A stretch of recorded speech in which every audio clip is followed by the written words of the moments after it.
बेटा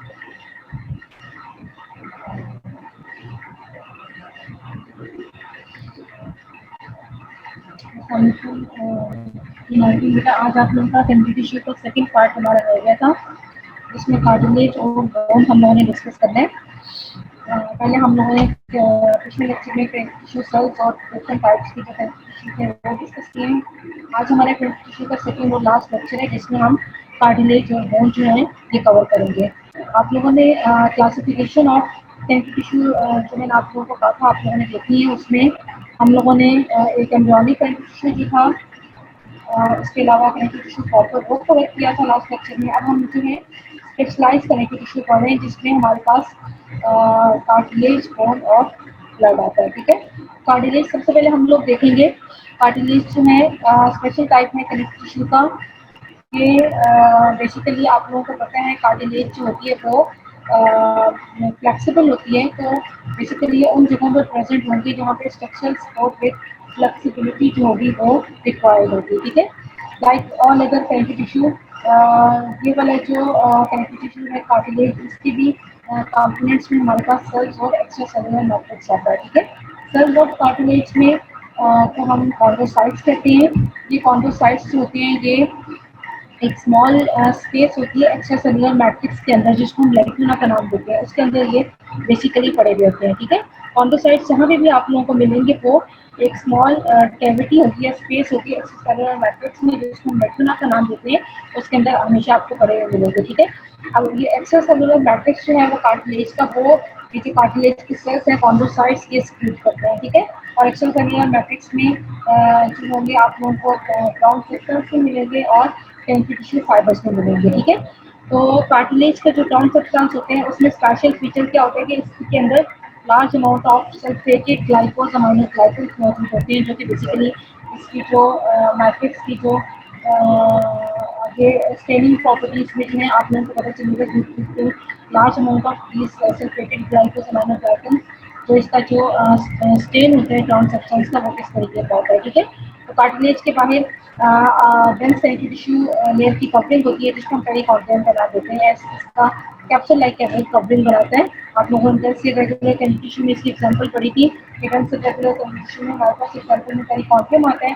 तो basically cartilage की जो आउटर कवरिंग होती है वो पेरिकार्डियम होती है। ठीक है, तो कार्टिलेज हम लोगों ने पढ़ा कि इसके अंदर भी सेल्स होंगे और एक्स्ट्रा सेलुलर मैट्रिक्स होंगे। सेल्स जो है कार्टिलेज को उसको हम कॉन्ड्रोसाइट्स कहते हैं, और वो एक स्मॉल कैविटी या स्मॉल स्पेस पे पड़े होते हैं, जिसको हम लैक्यूना का नाम देते हैं। उसके बाद एक्स्ट्रा सेलुलर मैट्रिक्स की अगर हम बात करें तो एक्स्ट्रा सेलुलर मैट्रिक्स में दो चीज़ होती है, एक ग्राउंड सब्सटेंस होता है और एक कनेक्टिव टिश्यू फाइबर्स होते हैं। Connective tissue fibres different cartilage में डिफरेंट होंगे, और ग्राउंड सब्सटेंस में आप लोगों को large amount of sulphated amino glycos जो है वो मिलेंगे। ठीक है, ये एक कार्टिलेज टिश्यू है बेटा, इसमें आप लोग देख सकते हो ये जो सेल्स आप लोगों को नजर आ रहे हैं, दीज आर कॉन्ड्रोसाइट्स।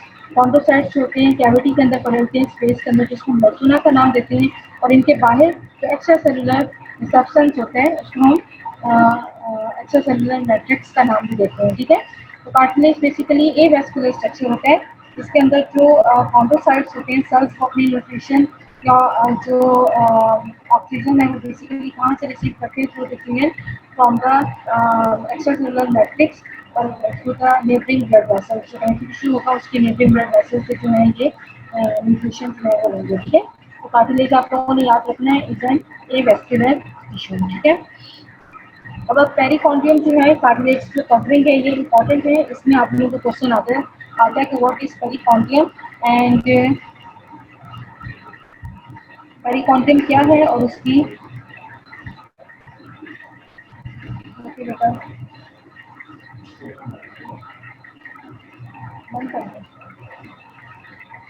अच्छा बेटा, पेरिकॉन्डियम जो है इसकी डेफिनेशन और इसकी दो जो लेयर्स हैं फर्दर वो आप लोगों का क्वेश्चन आता है, व्हाट इज पेरिकॉन्डियम और what are its two layers. ठीक है, तो पेरिकॉन्डियम जो होता है इट इज इसको बंद करते हैं, इसका शेयर होगा। पेरिकॉन्डियम जो है it is a dense irregular connective tissue. ठीक है, आप पेरिकॉन्डियम को कैसे डिफाइन करोगे, it is a dense irregular connective tissue which surrounds the cartilage. ठीक है, तो ये जहाँ जहाँ पे कार्टिलेज होगी उसको सराउंड करेगा।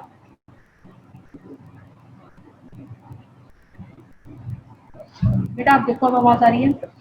तो पेरिकॉन्डियम बेसिकली क्या है, it is a sheet of dense irregular connective tissue जो कि सराउंड करता है कार्टिलेज को। और इसमें हमारे पास बेटा जितनी भी कार्टिलेजेस होती हैं सबको ये सराउंड करता है, एक्सेप्ट ये अब आप लोगों का एक इम्पॉर्टेंट एमसीक्यू क्वेश्चन है वाइवा क्वेश्चन के, पेरिकॉन्डियम जो होती है वो कहाँ कहाँ प्रेजेंट नहीं होती। तो हमारे पास तीन तरह की कार्टिलेजेस होती हैं, हाइलाइन, इलास्टिक और फाइब्रोकार्टिलेज। फाइब्रोकार्टिलेज जो होती है उसके ऊपर पेरिकॉन्डियम जो होती है वो एब्सेंट होती है, ठीक है। इसके अलावा हाइलाइन कार्टिलेज के एग्जांपल में आर्टिकुलर कार्टिलेज आती है, तो यहाँ पे भी पेरिकॉन्डियम नहीं होती, ठीक है। तो ये दो कार्टिलेजेस है जहाँ पे पेरिकॉन्डियम नहीं होगी।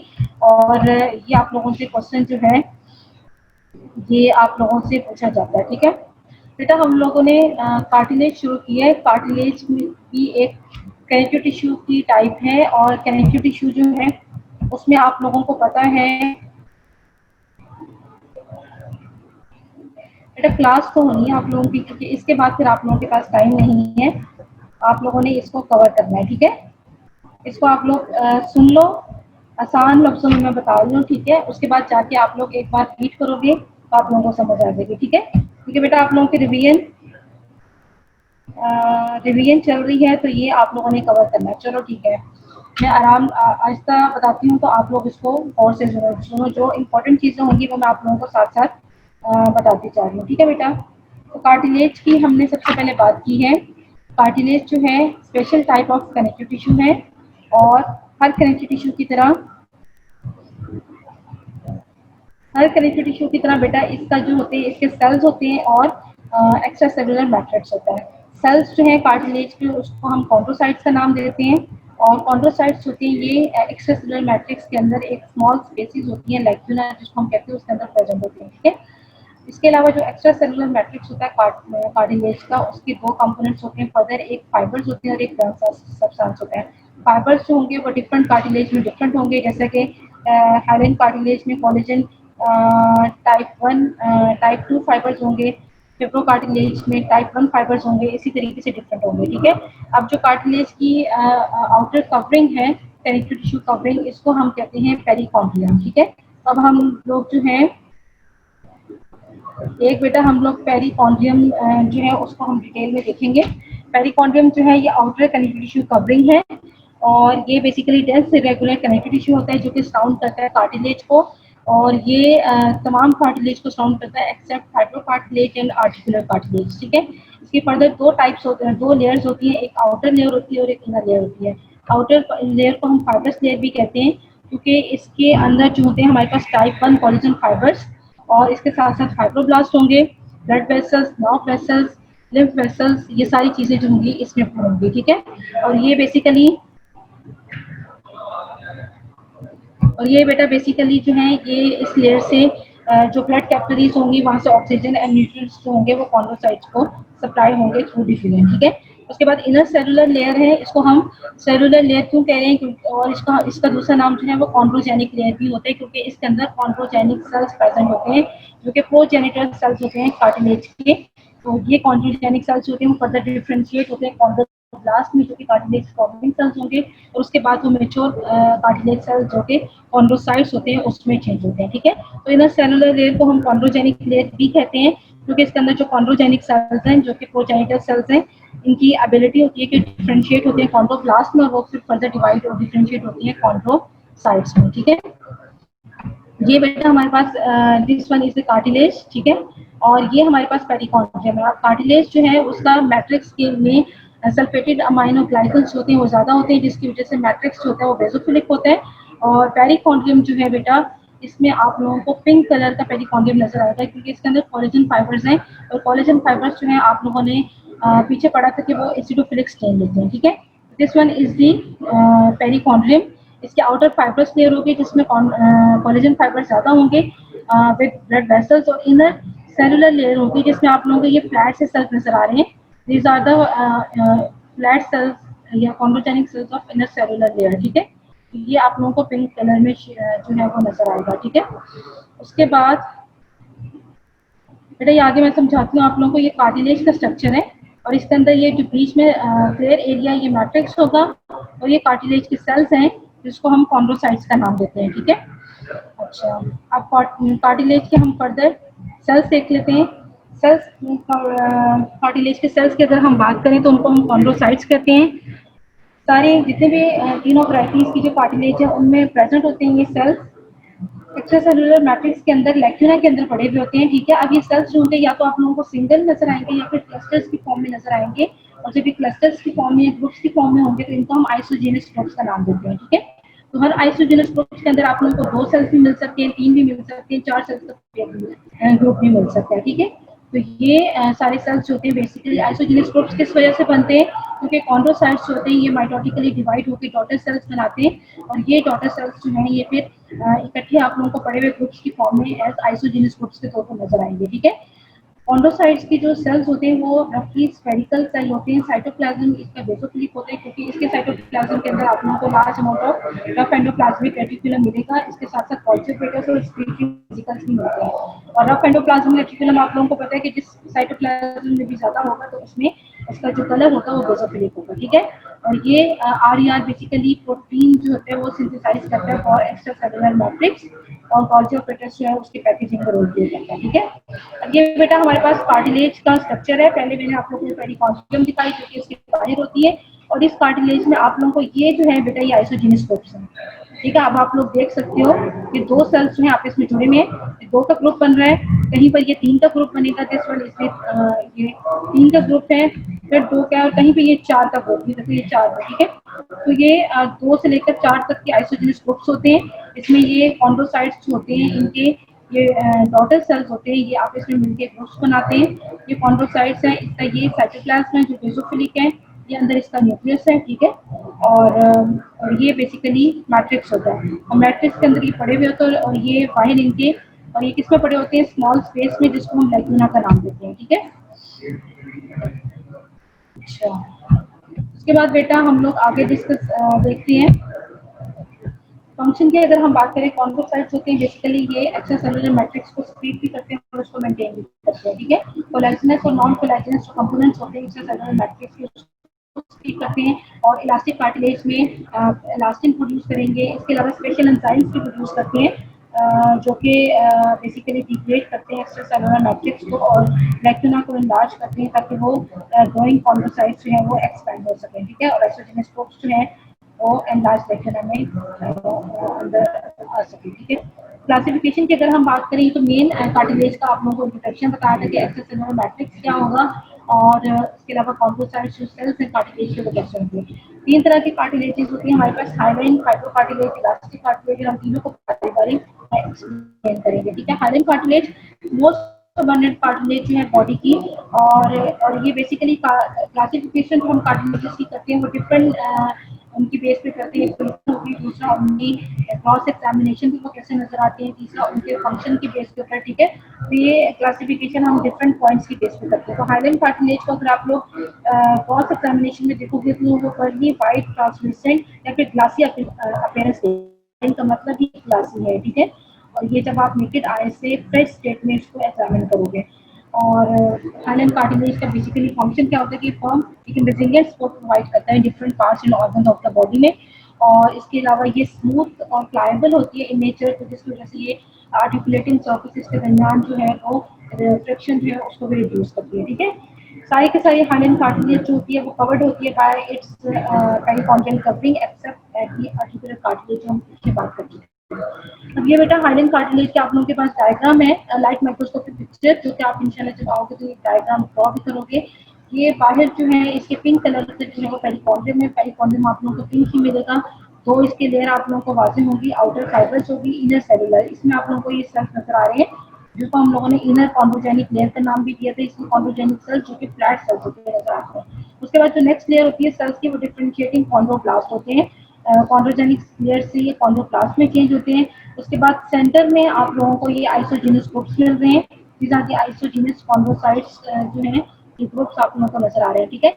मैट्रिक्स की अगर आप लोग बात करो, इसमें एक्स्ट्रासेलुलर मैट्रिक्स जो है वो आप लोग अगर आप लोग और से देखो तो आप लोगों को इसमें 3 तरह के शेड नजर आ रहे हैं। एक तो जस्ट आउटसाइड द कॉन्ड्रोसाइट्स की जो सेल्स है वो एक डार्क सा शेड है, उसके बाद इससे थोड़ा सा कम डार्क जो है इन आइसोजेनस ग्रुप्स के बाहर है, और सबसे लाइट जो है वो एक्स्ट्रासेलुलर मैट्रिक्स जो बाकी है उसमें है। तीनों शेड किस वजह से डिफरेंट है ये हम आगे डिस्कस करेंगे, ठीक है। ये कार्टिलेज का स्ट्रक्चर मैंने आप लोगों को बताया है। एक्स्ट्रासेलुलर मैट्रिक्स ऑफ हाइलेन कार्टिलेज मैंने आप लोगों को बताया है। सारे जो कार्टिलेज का एक्स्ट्रासेलुलर मैट्रिक्स आप लोगों की बुक में दिया हुआ है, उसमें क्या क्या कंपोनेंट्स हैं।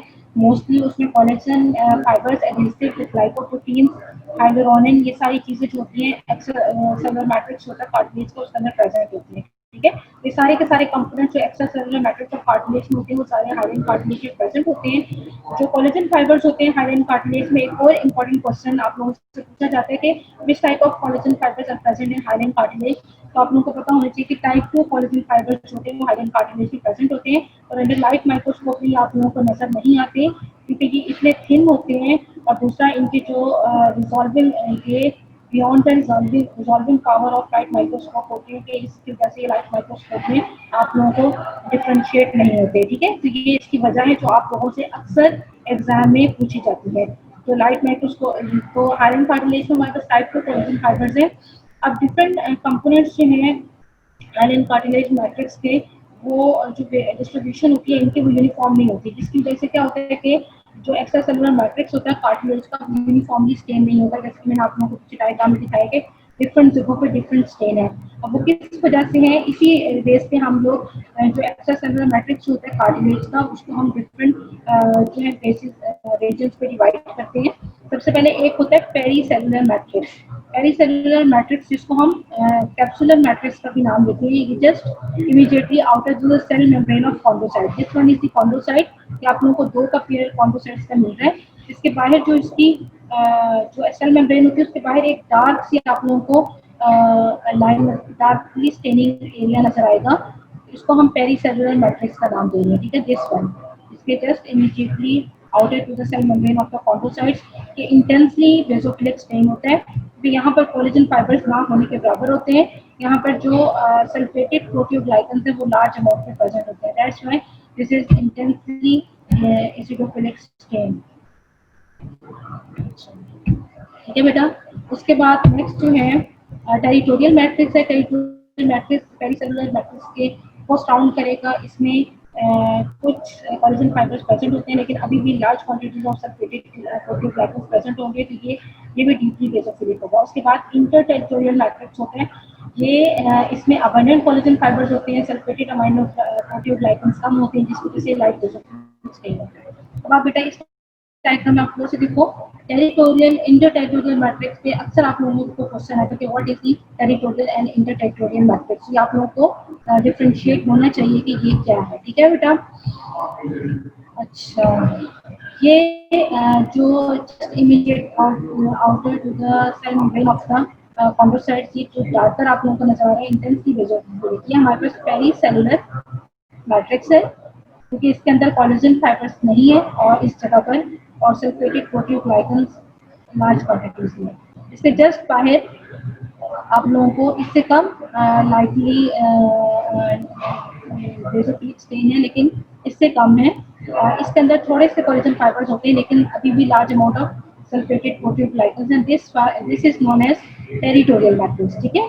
जो territorial matrix just immediate outer to the ये आइसोजेनस ग्रुप्स के बाहर होता है या सिंपली इसके कॉन्डोसाइट्स के बाहर, ये टेरिटोरियल मैट्रिक्स होगा। इन ग्रुप सेल्स के दरमियान में ये जो जगह है जहाँ पे बिल्कुल लाइटली स्टेन आप लोगों को लाइटली बेसोफिलिक स्टेन नजर आ रहा है, ये हमारे पास इंटर टेरिटोरियल मैट्रिक्स कहलाएगा, क्योंकि इसमें large quantities of collagen type 2 fibres हैं, लेकिन बहुत कम अमाउंट में सल्फेटेड प्रोटीओग्लाइकन है, ठीक है बेटा। तो ये मैट्रिक्स जो है आप लोगों को पता होनी चाहिए किस वजह से है और ये कहाँ कहाँ प्रेजेंट होते हैं, ये आप लोगों को क्वेश्चन आता है, ठीक है। नेक्स्ट हम लोग चलते हैं अब कॉन्डोसाइट्स यानी कार्टिलेज सेल्स की जो अरेंजमेंट हाइलाइन कार्टिलेज में, आप लोगों को मैंने पहले भी दिखाई थी। सेंटर में कॉन्डोसाइट्स होते हैं आइसोजेनस ग्रुप्स की फॉर्म में होते हैं, 2 to 4 सेल्स के ग्रुप्स होंगे, और आइसोजेनस ग्रुप्स के जो सेल्स होते हैं वो या तो स्फेरिकल होते हैं, और जहाँ पर एक सेल दूसरे सेल के साथ जुड़ा हुआ है वहाँ पर उसकी शेप जो होगी वो फ्लैटेंड हो जाएगी। बेसिकली यहाँ पर सेल्स होते हैं वो डी शेप फॉर्म में होते हैं, ठीक है। और सारे आइसोजेनस ग्रुप्स जो होंगे बेशक 2 का हो, 3 का हो, 4 का हो, उनके बाहर सिंगल लेग बना होगा, ठीक है। पेरिफेरी में हमारे पास कॉन्डोसाइट्स होते हैं वो सिंगली डिस्ट्रीब्यूटेड होते हैं और इलेक्ट्रिकल उसकी शेप होती है, ठीक है। ये अब आप लोग देख सकते हो सेंटर में आप लोग को आइसोजेनस ग्रुप्स मिलेंगे ढेर सारे, पेरिफेरी में सिंगल कॉन्डोसाइट्स की फॉर्म मिलेंगे, और उससे पेरिफेरी में हमारे पास पोटेंशियल कॉर्पोब्लास्ट होंगे। और ये ग्रुप है कॉन्ड्रो एसिटिलिस ग्रुप, इसके पास सिंगल लेक्यूलर प्रेजेंट होगा, ठीक है। और जहाँ पे सेल्स एक दूसरे के साथ जुड़े हैं वहाँ पर सरफेस जो है वो बिल्कुल फ्लैट होगी और यहाँ पर सेल की शेप जो होगी वो डी शेप सेल देगा, ठीक है। वैसे तो इलेक्ट्रिकल शेप है सिंगल कॉन्ड्रोसाइट आप लोग देखोगे, लेकिन जहाँ पर ये आइसोजेनस ग्रुप्स बना रहे हैं वहाँ पर इनकी सरफेस जहाँ पे वो दूसरे के साथ एडजेसेंट होती है तो वहाँ पर ये फ्लैट सरफेस हो जाती है, ठीक है बेटा। हाइलाइन कार्टिलेज आप लोगों को कहाँ मिलेगी, another important question.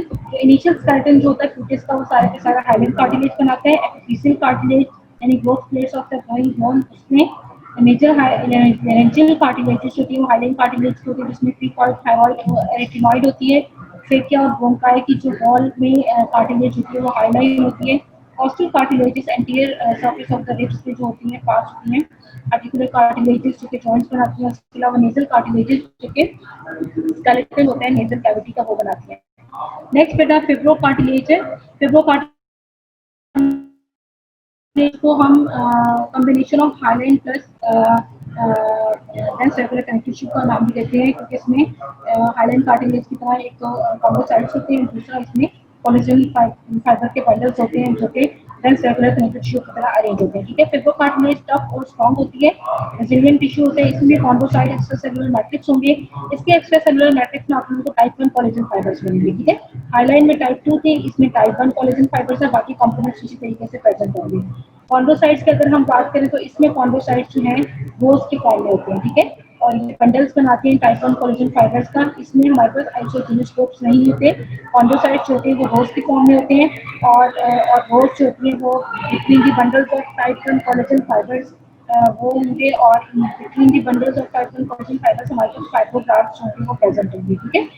Extracellular matrix जो होता है फाइब्रोकार्टिलेज का वो एसिडोफिलिक होता है या इओसिनोफिलिक होता है, क्योंकि इसमें अबंडेंस कोलेजन फाइबर्स की है, ठीक है। और लेकिन जहाँ पे कॉन्ड्रोसाइट्स की रोज होगी उनके दरमियान में जो जगह होगी वहाँ पर आप लोगों को बेसोफिलिक स्टेन मिल सकता है। और फिब्रोकार्टिलेज आप लोगों ने याद रखना है, इंपॉर्टेंट क्वेश्चन है कि पेरिकॉन्ड्रियम जो होती है वो फिब्रोकार्टिलेज में एब्सेंट होती है, ठीक है।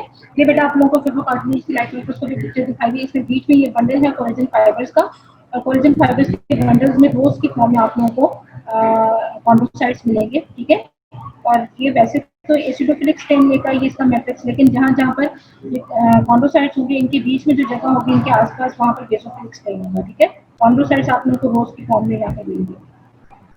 ये इसका स्ट्रक्चर है। लोकेशन की अगर हम बात करें तो कहाँ पर प्रेजेंट होगी फिब्रोकार्टिलेज, इन दोज प्लेसेस में resistance against compression and shearing force is required, ठीक है। इसमें हमारे पास इंटरवर्टिब्रल डिस्क आती है, क्यूबिक सिंथेसिस की डिस्क होती है। इसके अलावा intra articular disc of sterno clavicular and temporomandibular joint, menisci of the knee joint जहाँ पे आर्टिकुलेशन ऑफिस होती है वहाँ पे मेनिस्काई होती है जो कि बेसिकली फ्रिक्शन को रिड्यूस करते हैं। Labrum glenoidal of the shoulder joint and labrum acetabular of the hip joint, ये सारी सेल्स हैं, ठीक है। इलास्टिक कार्टिलेज की अगर हम बात करें तो इलास्टिक कार्टिलेज हम इसको क्यों कहते हैं, because of its mechanical property of flexibility and elasticity, ठीक है।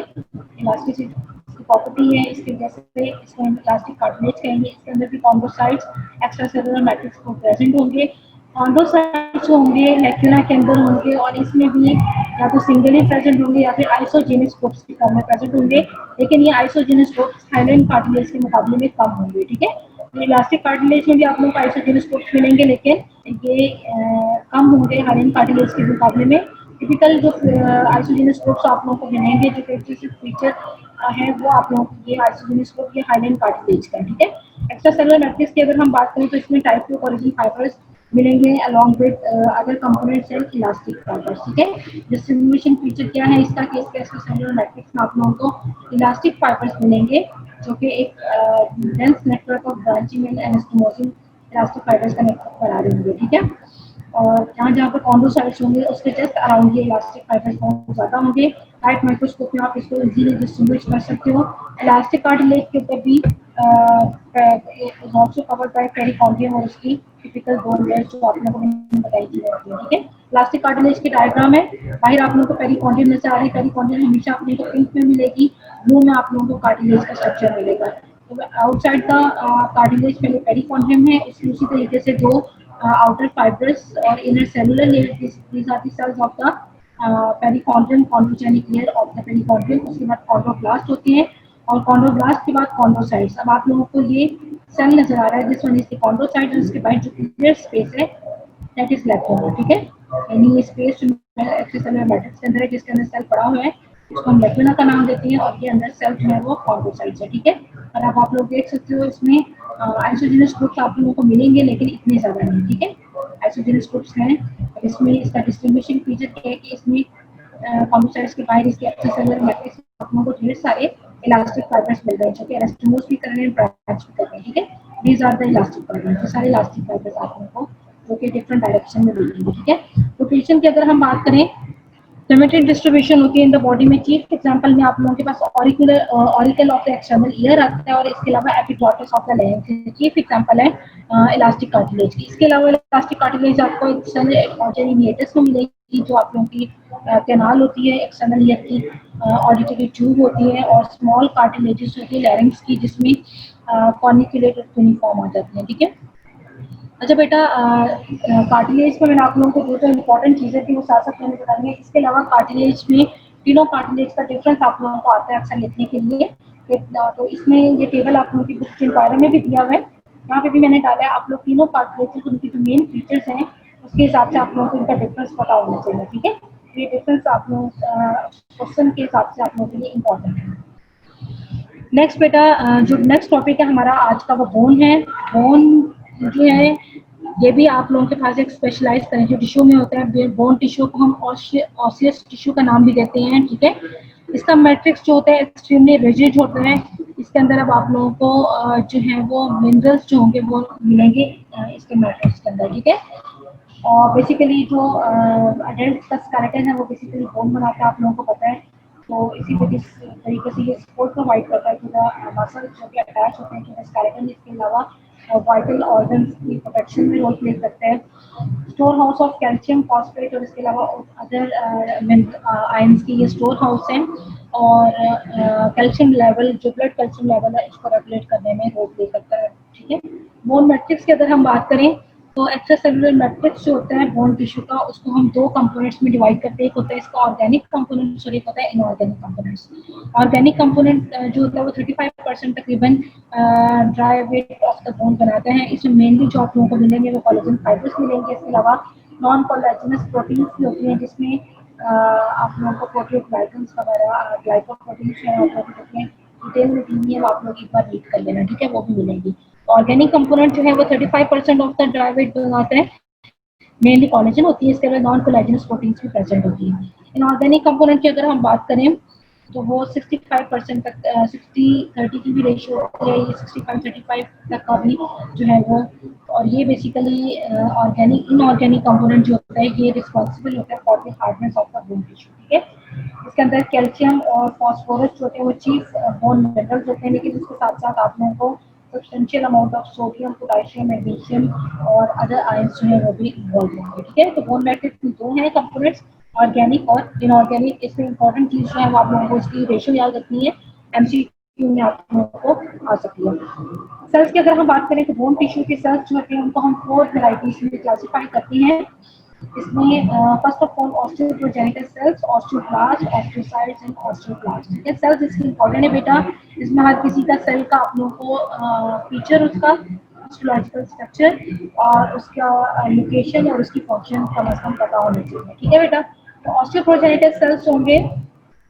अच्छा, बोन की जो आउटर कवरिंग होती है जिसको हम जिस मेटअप ऑफ सेल्स इरेगुलर टिश्यू उसको हम पेरिओस्टियम का नाम देते हैं, ठीक है। कार्टिलेज की आउटर कवरिंग की पेरिकॉर्डियम, बोन की आउटर मोस्ट कवरिंग जो है वो पेरिओस्टियम कहलाती है, वो आगे हम डिटेल में देखेंगे। तो ऑस्टियोप्रोजेनिटल सेल्स बेटा हमारे पास इनर लेयर जो होती है पेरिओस्टियम की, इसी तरीके से जैसे पेरिकॉर्डियम की 2 लेयर है, पेरिओस्टियम की भी 2 लेयर होती है, ठीक है। तो जो इनर लेयर है पेरिओस्टियम की, वहां पर आप लोगों को ये ऑस्टियोप्रोजेनिटल सेल्स मिलेंगे। और इसके अलावा एंडोस्टियम जो बोन की जो इनर लाइनिंग होती है अंदर जो है बेसिकली कैविटीज होंगी, नैरो कैविटीज, उसको लाइन करते हैं एंडोस्टियम, ठीक है। ये भी हम आगे डिटेल में देखेंगे। तो ऑस्टियोप्रोजेनिटल सेल्स की सबसे पहले लोकेशन हम आप लोगों को बताइए कि वो इनर लेयर ऑफ पेरिओस्टियम और एंडोस्टियम को ये लाइन करके वहाँ पे बड़े होती है। इसके अलावा हेवेरियन और बोकफ्रेंड्स के नाम जो कि कॉम्पैक्ट बोन की आगे आप लोगों को डिटेल में बताऊंगी क्या है, उसमें ये लाइन करते हैं, ठीक है। फ्लैटेड सेल्स होते हैं, ठीक है। ओवल शेप या फ्लैटन सेल्स होंगे और ओवल इनका न्यूक्लियस होगा सेंटर में, स्लाइटली बेसोफिलिक स्टेन लेंगे और डिराइव कहाँ से होते हैं, मेसेंकाइमल सेल से। मेसेंकाइमल सेल से डिराइव हुए तो इस वजह से पोटेंशियल है कि ये माइटोटिकली डिवाइड होती है थ्रू आउट लाइफ। और जब भी कोई किसी जगह पे इंजरी होती है, बोन इंजरी वगैरह, तो वहाँ पे ये स्टिमुलेट होते हैं और ये सेल स्टिमुलेट होकर डिफरेंशिएट हो जाते हैं इनटू द ऑस्टियोब्लास्ट। ठीक है, ऑस्टियोप्रोजेनिटिक सेल्स हमने बात की। नेक्स्ट जो है कैटेगरी वो ऑस्टियोब्लास्ट की है। ऑस्टियोब्लास्ट को हम बोन फॉर्मिंग सेल्स भी कहते हैं।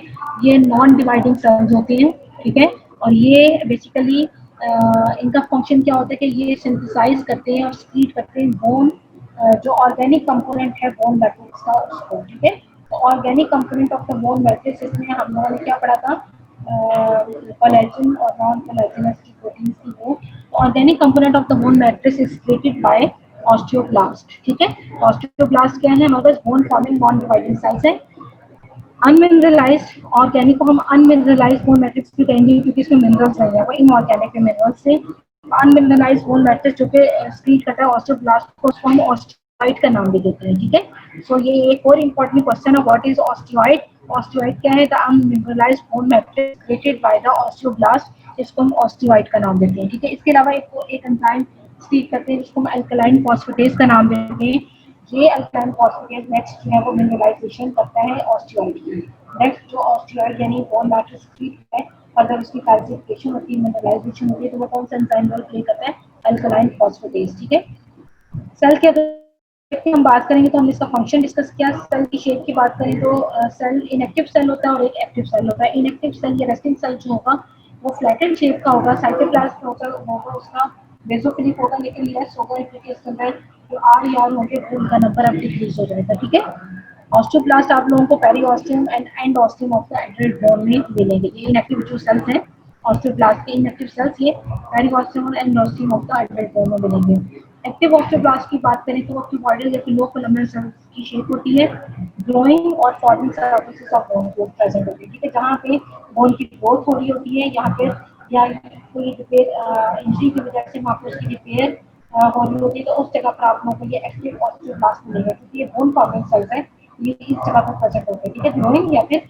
फॉर्मिंग सर्फेसेस ऑफ बोन पे बड़े कैसे होंगे, अलाइंड होंगे साइड बाय साइड और एक सिंगल लेयर बना देंगे, जैसे सिंपल एपिथेलियम होती है उस तरह से ये रिसेंबल करेंगे। ठीक है, साइटोप्लाज्म इसका डार्कली स्टेन होगा क्योंकि इसके अंदर लार्ज अमाउंट में आप लोगों को आरईआर, राइबोसोम्स और गोल्गी एपेटाइट्स मिलेगा। ठीक है, और न्यूक्लियस इसका ई सेंट्रिक पोजीशन में होता है। ये आप लोगों को ऑस्टियोब्लास्ट पहचाने हैं जो लो कोलमनरी ट्यूबोइडल इन शेप है, और एक आप लोगों को अलाइन होंगे साइड बाय साइड।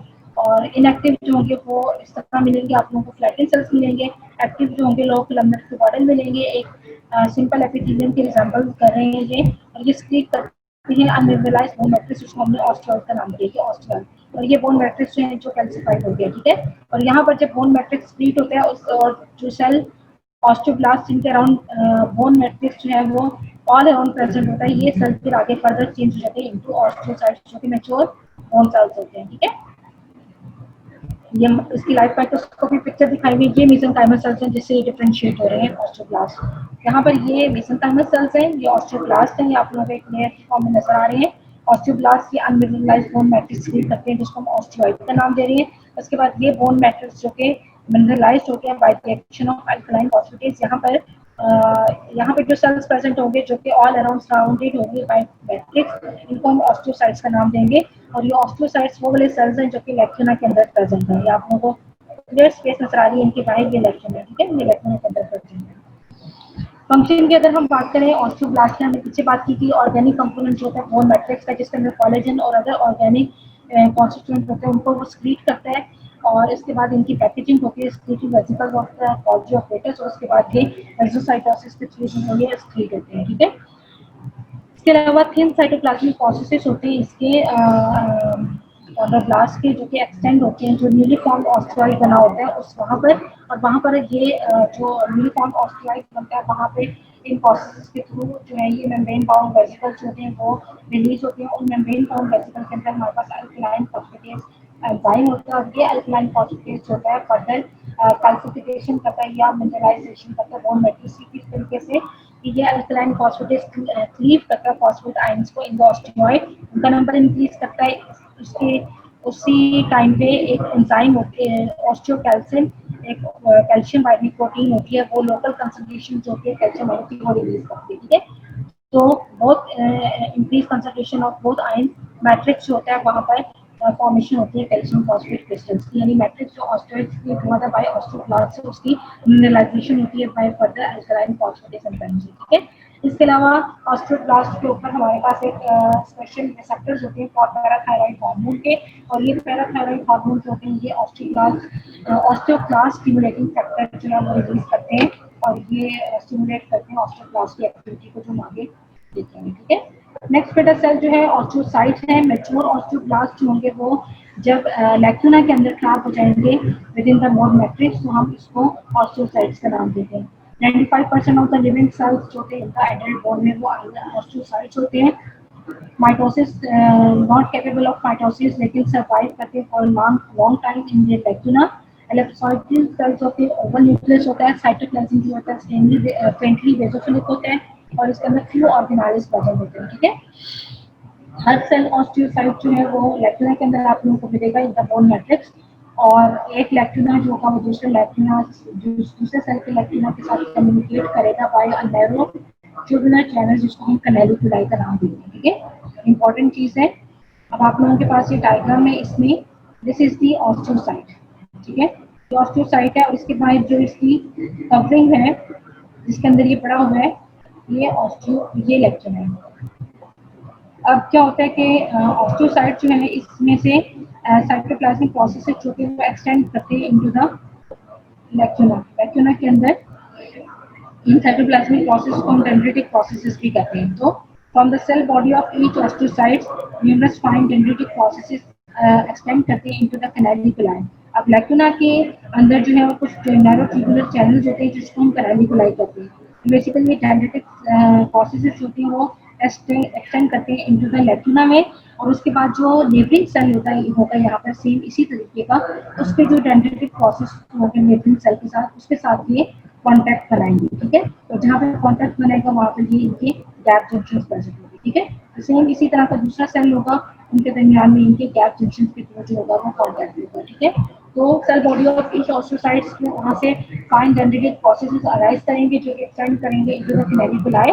कैनालिकुलाई बेसिकली क्या है, नैरो ट्यूबुलर चैनल्स है जिसके थ्रू एक सेल जो है वो दूसरे सेल के साथ कम्युनिकेट करता है, और ये लैक्यूना से जो है वो अराइज करेंगे। ठीक है, नैरो स्पेस बिटवीन द, अब ये जो सेल मेम्ब्रेन है ऑस्टियोसाइट की और जो लैक्यूना है इनके दरमियान में एक नैरो स्पेस होती है जिस पर इसको हम पेरी ऑस्टियोसिटिक स्पेस कहते हैं। ये पेरी ऑस्टियोसिटिक स्पेस जो होती है इसके अंदर एक्सेस सेलुलर फ्लूइड होते हैं, और ये स्पेस बेसिकली एक्ट करती है as a medium for exchange of nutrients and metabolites between the osteocytes and nearest blood vessels. ठीक है बेटा, ऑस्टियोसाइट्स के अंदर आप लोगों को ऑस्टियोसाइट का स्ट्रक्चर और what is lacuna, what is canaliculi, और ये आप इसमें कैसे कम्युनिकेट करते हैं आप लोगों को बताना चाहिए। फंक्शन की अगर हम बात करें तो ऑस्टियोसाइट का फंक्शन क्या है कि एक तो बोन मैट्रिक्स को मेंटेन करना है, और दूसरा ब्लड कैल्शियम लेवल जो होता है उसको ये मेंटेन करता है। ठीक है, नेक्स्ट बेटा जो लास्ट सेल है हमारे पास ऑस्टियोक्लास्ट। ऑस्टियोक्लास्ट जो होते हैं ये रिजॉर्प्शन जो होती है बोन मैट्रिक्स की उसमें रोल प्ले करती है। ठीक है, resorption of the bone matrix में के जो यानी जो रीमॉडलिंग और रीन्यूअल ऑफ बोन जो है उसको उसमें हेल्प करते हैं। ठीक है, और ये उन जगहों पर होती है, उन जगहों पर प्रेजेंट होती है बोन सर्फेसेस की जहाँ पे रिजॉर्प्शन होनी होती है, और उस जगह पर ये बेसिकली रिजॉर्प्शन सर्फेसेस पे ये किस किस तरीके से प्रेजेंट होंगे, वहाँ पर ये एक शैलो डिप्रेशन बना देंगे और उसको हम रिजॉर्प्शन बेस या फिर हाउस शेप्स लैक्यूना का नाम देंगे, जो कि एक्चुअली लैक्यूना नहीं होते, कैविटीज नहीं होते, लेकिन इनकी इरोसिव एक्शन की वजह से वहाँ पर ये शैलो डिप्रेशन या फिर रिजॉर्प्शन बेस बन जाती हैं। और ऑस्टियोक्लास्ट जो होती है उन जगहों पर जहाँ पे बोन के उन सर्फेसेस पे जहाँ पे रिजॉर्प्शन नहीं होती है उन जगहों पर ये हाउस शेप्स लैक्यूना बनाती हैं और वहाँ पर ये रिसाइड करती हैं। ठीक है, और ये हाउस शेप्स लैक्यूना मैंने आपको यहाँ बताया किस तरह से created by erosive action of osteoblast on the underline bone. तो ऑस्टियोब्लास्ट का बेसिकली फंक्शन क्या है, resorption of the bone matrix. ठीक है, लार्ज मल्टीन्यूक्लिएटेड मोटाइल सेल होता है। ठीक है, ऑस्टियोक्लास्ट जो होते हैं वो लार्ज सेल है, मल्टीन्यूक्लिएटेड है, मोटाइल सेल है, इसमें भी दो तरह के होते हैं, इनएक्टिव ऑस्टियोक्लास्ट होता है और एक्टिव होता है। इनएक्टिव जो होता है वो 40 माइक्रोमीटर इन डायमीटर होता है और इसके अंदर तकरीबन 20 मोस्टली पैक्ड ओपन न्यूक्लियाई होंगे। इसके मुकाबले में एक्टिव की अगर हम बात करें तो वो अप टू 150 माइक्रोमीटर उसका डायमीटर होता है और उसके अंदर अप टू 50 न्यूक्लियाई जो होंगे वो प्रेजेंट होंगे। ठीक है बेटा, ये इंपॉर्टेंट क्वेश्चन आप लोगों को एमसीक्यू में आते हैं कि ऑस्टियोक्लास्ट जो है वो मल्टी न्यूक्लिएटेड सेल्स है, कितने न्यूक्लियाई उसके अंदर प्रेजेंट हो सकती है। तो एक्टिव सेल में अप टू 50 न्यूक्लियाई होंगे वो प्रेजेंट होंगे।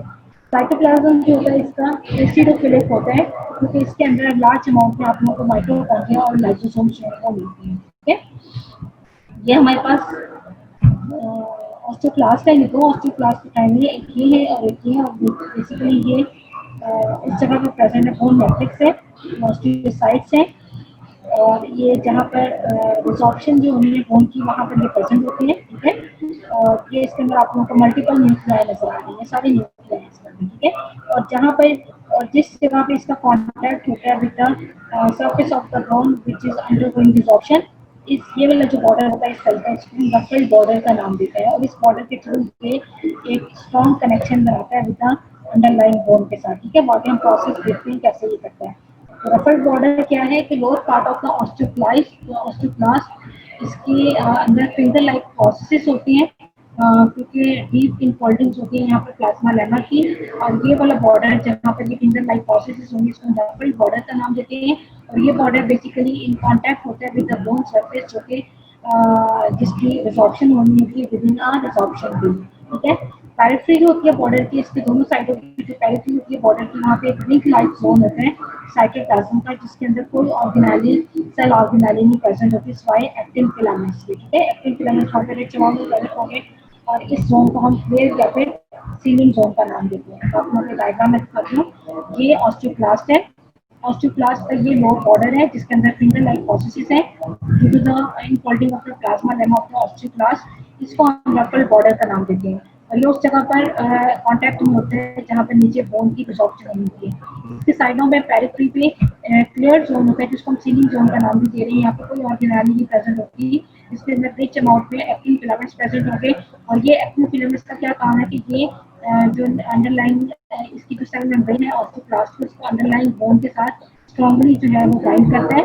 और यहाँ पर दोनों तरफ से बाइंडिंग की वजह से यहाँ पर नीचे एक क्लोज सब ऑस्टियो प्लास्टिक कंपार्टमेंट बन जाता है। ठीक है, एक्टिन फिलामेंट्स बेसिकली क्या करते हैं, सेल मेम्ब्रेन को एनेबल करते हैं कि surrounding silly zone to be anchored formally to the bony wall of Howship's लैटिनी।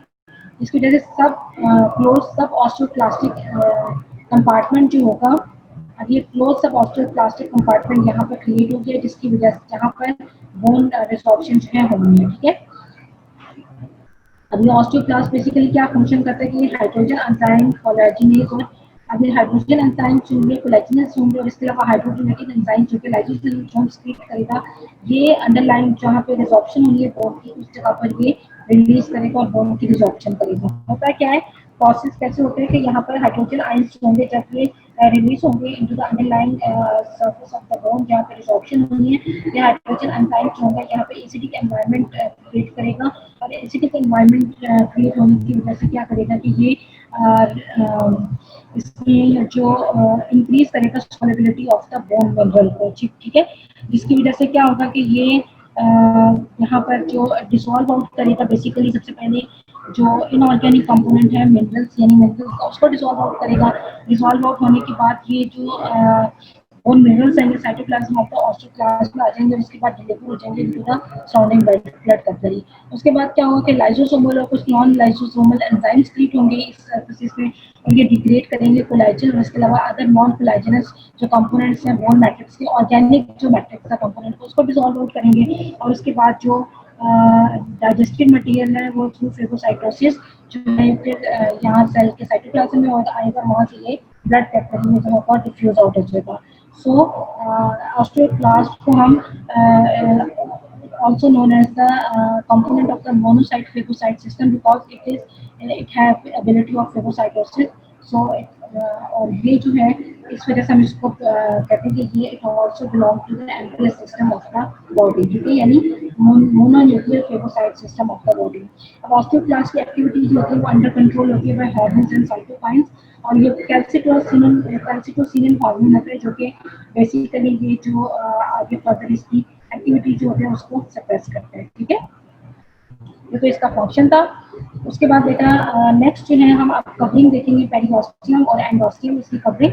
तो पेरिओस्टियम जो है external surface of the bone is covered by layer of dense regular connective tissue, whole of the bone को cover करेगी except at the articular surfaces. दो layer है further इसकी, जैसे कि पेरिकॉन्ड्रियम की थी, आउटर फाइबर्स जिसमें कोलेजन फाइबर्स और फाइब्रोब्लास्ट होंगे, और इसके अलावा जहाँ पे लिगामेंट्स और टेंडन्स प्रेजेंट होते हैं बोन के साथ अटैच होते हैं, वहाँ पे कुछ कोलेजन फाइबर्स होते हैं वो पेरिओस्टियम से निकलते हैं और बोन मैट्रिक्स से एक्सपेंड करते हैं। इन हम फाइबर्स को हम शार्पी फाइबर का नाम देते हैं।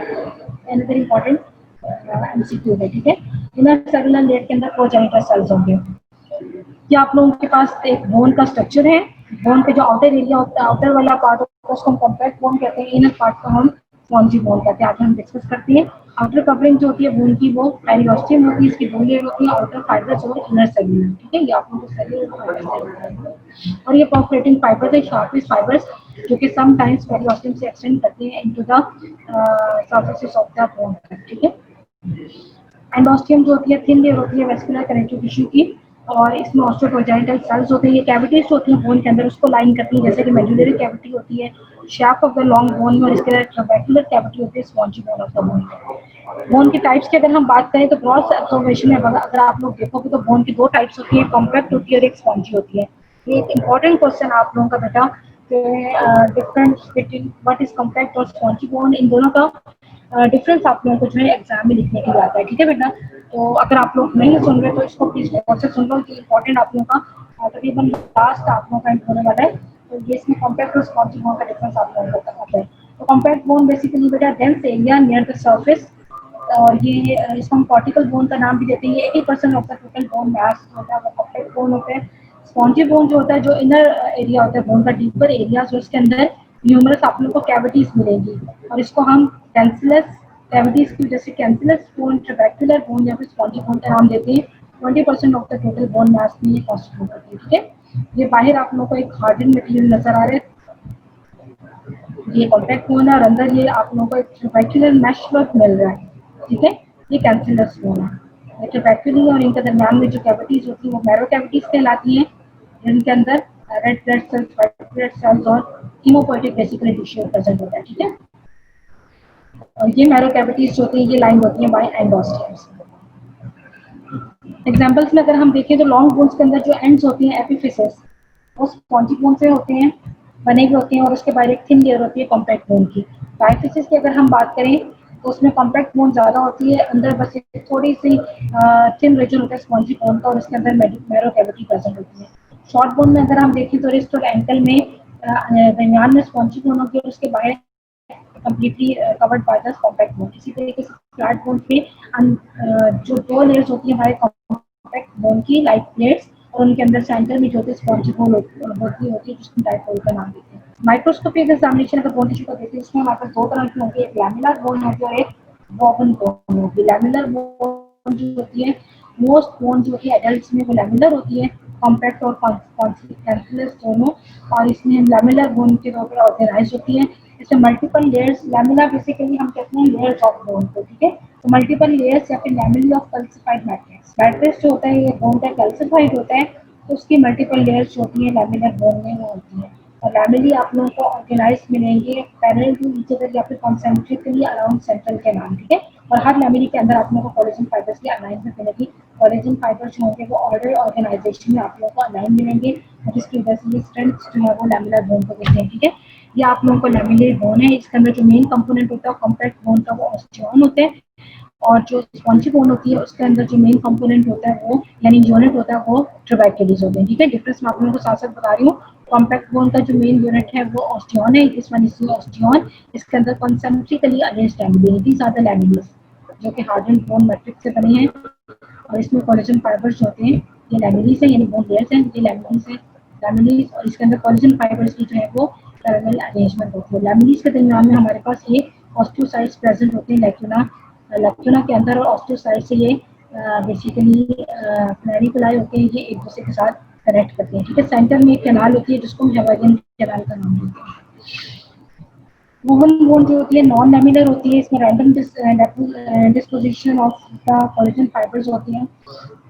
एम्ब्रियोनिक डेवलपमेंट में जो फर्स्ट बोन अपीयर होती है वो वुवन बोन होती है, ठीक है। एग्जांपल्स में हमारे पास सूचर्स होते हैं कैल्वेरिया के, और इंसर्शंस ऑफ सम टेंडर्स जो होते हैं वो आते हैं, ठीक है। एक और इम्पॉर्टेंट बेटा कंपोनेंट जो है हेवरियन सिस्टम ऑस्टियन, ठीक है, बहुत इंपॉर्टेंट है, अलग से ड्रॉ करने को भी आता है और आप लोगों को उसमें नोट भी आता है। हेवरियन सिस्टम बेसिकली ये bulk of compact bone in adult is composed of cylindrical सब यूनिट्स। जो कॉम्पैक्ट बोन का जो सब यूनिट है उसको हम ऑस्टियन का नाम देते हैं। इसके अंदर 5 to 15 लैमिनी जो कि बोन मैट्रिक्स के प्रेजेंट होते हैं, 5 से कम नहीं होते, 15 से ज़्यादा नहीं होते, ठीक है। 5 to 15 तक लैमिनी जो होते हैं बोन मैट्रिक्स के, वो कंसेंट्रिकली अरेंज होते हैं एक सेंट्रल कैनाल के अराउंड, और उस सेंट्रल कैनाल को हम हेवरियन कैनाल का नाम देते हैं। और जो लैमिनीज होते हैं सेंट्रल कैनाल के अराउंड उसको हम हेवरियन लैमिनी का नाम देते हैं। कैनाल के अंदर आप लोगों को ब्लड वेसल्स, कनेक्टिव टिश्यू और इसके अलावा एंडोस्टियम जो होती है वो कैनाल को लाइन करती है, ठीक है। और हेवरियन कैनाल जो कि ऑस्टियन की वो दूसरी जो मैरो कैविटी के साथ जो पेरिओस्टियम है उसके साथ कनेक्ट होती है, एक ट्रांसवर्स या फिर ऑब्लिक चैनल होते हैं जिसको हम परफोरेटिंग और वॉकमैन्स कैनाल कहते हैं, ठीक है। और ये जो लैमिनी होते हैं बेसिकली ये कैनाल्स होती हैं परफोरेट करती है लैमिनी को, लेकिन उसके अराउंड जो है वो सराउंड नहीं करती है, ठीक है। आगे अगर हम लोग देखें, ये हमारे पास एक ऑस्टियन का स्ट्रक्चर है, सेंटर में जो कैनाल होती है उसको हम सेंट्रल कैनाल के कैनाल होती है कहते हैं। इसके अराउंड लैमिनी जो होते हैं वो कंसेंट्रिकली अरेंज्ड है। ये एक लेयर है, ये सेकंड लेयर है, ये थर्ड लेयर है। इसी तरीके से ये 5 से लेकर 15 तक लैमिनी प्रेजेंट हो सकते हैं, यानी एक ऑस्टियन में आप उनको 5 से कम लैमिनी नहीं मिलेंगे, 15 से ज़्यादा नहीं मिलेंगे, 5 to 15 तक हो सकते हैं, ठीक है। और हर लैमिनीज के दरमियान में आप लोगों को ये ऑस्टियोसाइट्स मिलेंगे जो बोन सेल्स हैं, जिनके लैक्यूना जो होते हैं वो दूसरे लेयर के ऑस्टियोसाइट्स के साथ जो है कम्युनिकेट कर रहे हैं, ठीक है। अब इनके बाहर ऑस्टियन के आउटर साइड पे एक अनमिनरलाइज्ड मटेरियल की एक लेयर होती है जो कि इसको लिमिट कर रही होती है हर ऑस्टियन को, जिसको हम सेमेट लाइन का नाम देते हैं। This one is the cement line, ठीक है। लॉन्गिट्यूडनल सेक्शन अगर आप कॉम्पैक्ट बोन का देखोगे तो उसमें जो सेंट्रल कैनाल होगी वो आप लोगों को ये लॉन्गिट्यूडनली रनिंग मिलेगी, और जो परफोरेटिंग कैनाल होगी वो आप लोगों को हॉरिजॉन्टली मिलेगी। ये परफोरेटिंग कैनाल है जो कि एक सेंट्रल कैनाल को दूसरे सेंट्रल कैनाल से कनेक्ट करती है, और वहाँ से जो है ब्लड जो है वो सर्कुलेट करता है, ठीक है। ये एक और आप लोगों को ऑस्टियन की पीछे दिखाई हुई सेंट्रल कैनाल है। ये एल से ये सारे लेमिनीज जोड़े हुए हैं। तो आप लोगों को मैंने बताया कि एक ऑस्टियन में 5 से 15 तक लेमिनी हो सकती है, ठीक है। और ये ऑस्टियोसाइट्स हैं और ये कैनालिकुलाई हैं इनकी। अच्छा, कोलेजन फाइबर्स का मैंने आपको बता दिया कि पैरेलली रन करती हैं, और ये सारी बातें हो चुकी हैं। ऑस्टियन के बाहर बोन मैट्रिक्स होते हैं लेयर, उसको हम सिमेंट लाइन कहते हैं जो कि बॉडी बनाते हैं ऑस्टियन की। लैमिनी की अगर हम बात करें कॉम्पैक्ट बोन की, तो हमारे पास कॉम्पैक्ट बोन के अंदर 4 डिफरेंट टाइप्स के लैमिनी होते हैं। हेवरियन लैमिनी जो कि हेवरियन कैनाल को साउंड कर रहे होते हैं, इंटरस्टिशियल या इंटरमीडिएट लैमिनी जो कि अभी आप लोगों को डायग्राम में दिखाते हैं। इसके बाद आउटर सर्कमफ्रेंशियल और इनर सर्कमफ्रेंशियल लैमिनी। अभी हमारे पास एक कॉम्पैक्ट बोन का ड्राई बोन का कट सेक्शन है। इसमें जो सबसे पहले पेरिओस्टियम होगी सबसे बाहर कवरिंग बोन की, उसके बाद जो अंदर की तरफ जस्ट इमीडिएटली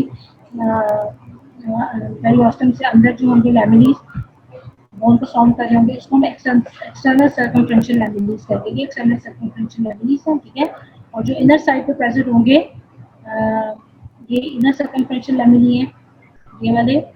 और आउटर जो होंगे वो तादाद में ज़्यादा होंगे एज कम्पेयर टू इनर, और इनर के अंदर जो होंगे जस्ट जो है वो एंडोस्टियम लाइन करेंगे। इसके अलावा जो ऑस्टियन है मोस्टली गुल के साथ बड़े हुए होते हैं। ऑस्टियन के हेवरियन कैनाल के अराउंड जो लैमिनीज होंगे वो हेवरियन लैमिनी कहलाएंगे। अब हर ऑस्टियन के बीच में जो थोड़ी बहुत खाली जगह है आप लोगों को नजर आ रही है, इनके दरमियान में जो लैमिनी होंगे वो इंटरस्टिशियल या फिर इंटरमीडिएट लैमिनी कहलाएंगे। और एक सेंट्रल कैनाल जो भी दूसरे सेंट्रल कैनाल के साथ कम्युनिकेशन होगी वो ऑपरेटिंग कैनाल आप लोगों को नजर आ रही है, ऑपरेटिंग कैनाल, ठीक है।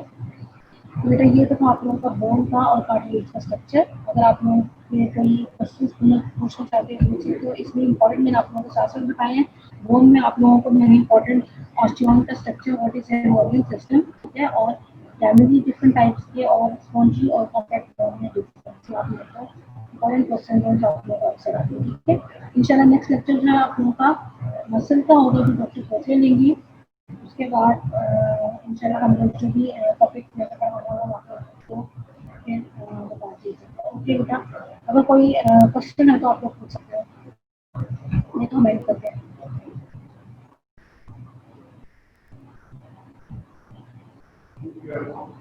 देखिए बेटा, फिर अल्लाह के साथ में भी नेक्स्ट लेक्चर का टाइम हो रहा है।